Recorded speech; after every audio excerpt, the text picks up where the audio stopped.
Hi there, my name is Cara Marie. I'm going to help you through this problem. So what I've done so far is I wrote up the equations that we need to answer the question.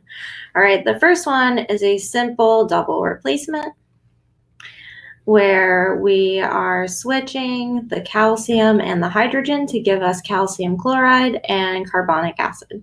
All right, and I added a 2 here to balance the equation because of the 2 Cl's and the 2 H's.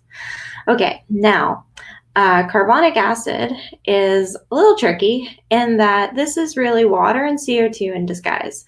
So this will very quickly dissociate into water and CO2, and we have to solve for CO2.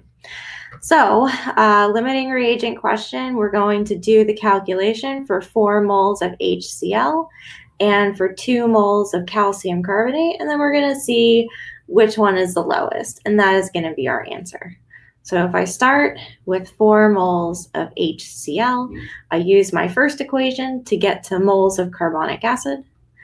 So we know that there are 2 moles of HCl for every 1 mole of H2CO3. And then I use the second equation to get the CO2.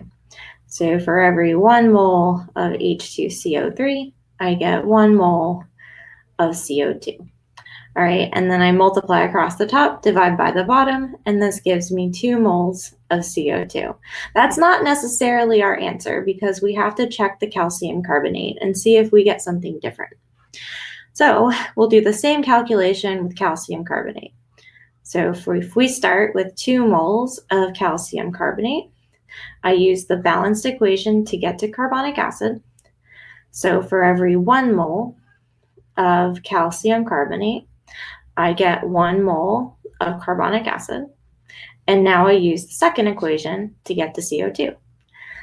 For every 1 mole of H2CO3, I get 1 mole of CO2.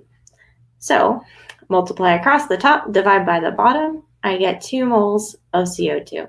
So here the answers happen to agree, so I have no limiting reagent, and 2 moles of CO2 would be our answer.